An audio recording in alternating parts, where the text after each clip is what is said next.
Peace, we're back. Street 16 Podcast. Mike Barclift, Jeff McCOY, Ebony Mystique Williams, Byron Wilson Bay. We are talking about top 5 rap names. Top 5 cleverest rap names. Now, what makes a name clever? You know, there could be a lot of different things. You know, some of it could be subjective, of course, and some of it can be a play on words, you know, a pun. Like when I was growing up, I'll give you one of my top 5. When I was growing up, one of the names that I thought was clever was Special Ed. He's one of my top 5. Top 5 rap names, of course. You know, his name was Eduardo Guerrero or something. And, you know, they called him Ed for Eduardo, and then Special, you know, because of the, you know, the Board of Education thing. So I thought that was clever. Anybody else? Small side note. My first tape that I bought with my own money was I Got It Made. Special Ed. I had it for 25 minutes. I listened to Got It Made, rocked to that about 3-4 times, listened to the rest of the album. Mom's kicked in the door, snatched it out the tape, and I never saw it again.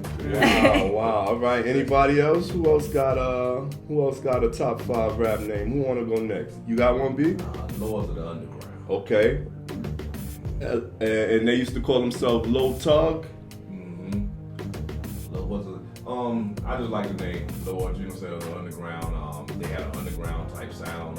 It was a little, the sound that they had at that time, there were others doing it, but you were more like the Biggie was out, and so they had this underground kind of like a group that you just discovered. They weren't overplayed, they weren't overdone. They just kind of like, you know, they had this sound that just jumped out at you. One of the best cadences in rap at the time, too. Mm-hmm.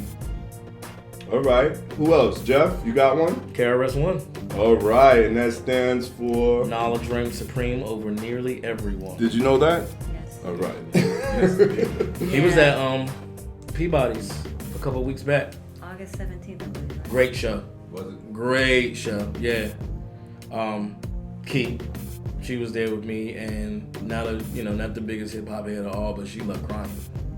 Wow. Really? Like, yeah, she was moved. Like, yeah. Shout out to Key. All right. What about you, Aaron? I like Mobb Deep because I think it was intimidating and very misleading because it was like 2 people. And it was like this tall. That's true. And it was so adorable. R.I.P. the Prodigy, right? Yeah. All right. Another group that I like, I don't know if people agree with me, but I like the title of the Artifacts. You remember the Artifacts? Yeah, I like that. Yeah. And if you break that down in 3 words, it's the art of facts. I think that's pretty dope. Yeah. Anybody got another one? Public Enemy. Okay. Definitely is the one. I mean, it's most people have heard of that, but Public Enemy, because the message that they had, it was not necessarily they were enemies of the public, because they weren't. They were considered the enemy of the public by the government themselves because of their message, you know. And so the name Public Enemy in itself, it just kind of summed up a lot about what that message was and who they were, you know. Okay. Yeah. Public Enemy. Anybody else? I think the Have-Nots was a great group name. Have-Nots. Yeah. I like that. We all owe him money. That's all. Yeah. That's what it sounds like. Have-nots. Yeah, because collectively we all are the have-nots. For real. Okay. All right. Yeah. Some honorable mentions for me is I like the Locks. You know, the Locks used to stand for the Warlocks, you know, which I like as well. And then it also stood for Living Off Experience. You know, and then there's also, you know, locks can mean, you know, lock your door, lock the jail cell, you know, lock down the block, lock down the industry. So I think the Locks is a good name, and probably the most talented group on this list with these nice names. Maybe they're the one who has the talent level that reached the quality of their name. You know, them and the Have-Nots, probably. Shameless plug. Shameless, the voice. I like Nas. I think it's just simple. It's unique. It's his own name. It's like, okay, I can rock with that. Well, that's interesting. He was easy on the eyes. I'm sorry? Nothing. Yeah, I like it. And, you know, his dad being a musician, and the name itself just stands out. And that's also his government name. Yeah. Which brings me to one of our games. If I gave y'all 60 seconds on the clock, how many rappers could you come up with that are known by their government names? I mean, I put the over-under at 8. Do you think y'all be able to get 8? 8. More or less. Everybody pull out y'all pens and start scribbling, see if y'all can get the 8. While y'all do that, I'm going to talk about the bottom 5 rap names. Now, I had posted this on social media, and some of the answers that I got, were pretty funny. I think that Little Dicky and Little Pump, and I think that Del the Funky Homo Sapien also made the cut. Who was actually somebody that I liked. But yeah, I think he also fits into that character. How about Chingy?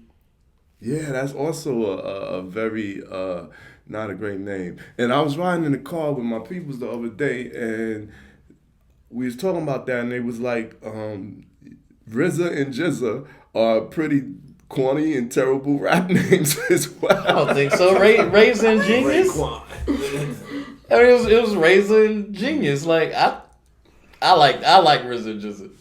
Mm-hmm. I'm actually outside of maybe you got. Like, I like everybody's name in Wu-Tang Clan. I was going to mention them when we were talking about top 5 names. Like, just that, but I grew up watching Kung Fu Flicks too, though. So the correlation between that I thought was, deep. And then just to back it up, like, Jizza teaches, what is it called? Not martial physics, arts? But beyond that. Metaphysics. Metaphysics. He teaches a class of metaphysics at, I think it's Yale. So he's a genius, you know what I mean? And I always dug those names. I thought they were dope. So okay. I have to veto the RZA and the Jizza. Okay. Well, we can Nelly. Yeah, another Puff name Daddy. I don't like. I don't like neither one of them, but a name that I did like, speaking of Nelly, I like the St. Lunatics. I think that's a clever name. St. Louis, I think it plays on the word as well. And I also like Boogie Down Productions, Mm-hmm. Anything with the word boogie in it usually works for me, Boogie Nights. I guess that's it, huh? All right, so have you come up with a list? Let's see how well versed we're going to go around the room. We're going to start with my man Jeff. How many artists, rappers, MCs can you name that use their government name? Are we 8 collectively? 8 collectively. Fat Joe. Judges? No. I say no. That's not his What real not? name. That's not his real name? Fat Joe does not make the cut. How does it not make his name? His name is Joseph. No, Fat Joe don't make the cut. Next. Y'all are wildin'. All right, Tupac. Tupac makes the cut. Yes. Anybody else? That's bad radio. Is bad radio. Who else? What else? I can't even think of his name right now. That's all y'all got? Is Fat Joe and Tupac? I mean, my next was KRS-One, but that's gonna get vetoed. The Fat Joe got vetoed. KRS-One is not gonna make the cut neither. Chris, KRS-One. No, does not make the cut. Have y'all heard of Travis Scott? Is that his real name? I don't buy it. Kendrick Lamar? Okay. See that? Okay. Now I see why I'm missing. Kanye West? Oh. I mean, let me know if these people are not popular enough for y'all. I know more about it. think I know we might have more been about thinking it. Thinking like what their stage name was and then trying to figure out what their real names was. That's where I was going with it, but okay, you got me. And what about Nas? The one that you said We was... already established that he was one of them. That would have got vetoed. You would have said it. He'd be like, nah, you already said it already. Veto, Right. -5. Yeah. You see how they do? You see how they do me, right? They preemptively strike. Lauryn Hill. There What you about go. Eve? Wait a minute. Eve. Okay. Is that it? I think there's a few more. There are. There are a lot more. Lil Dicky. No. Drew Hill. That's where they from. That was their neighborhood. I think this game is over. I think they lost, just like the Democrats do around this time of year. So we're going to make fun of them forevermore on tape. And speaking of which, y'all never answered my question. But do you have something that you could share on the podcast, which is something about you that you don't want your kids to know? Y'all have an answer? Stay tuned. We'll be right back. And Ebony's going first. Thanks. This is the Street 16 podcast. Pause. Okay. Preview. Now I don't have the keys. I can't read. Right, I know. How much of these is You are now listening to the Street 16 podcast.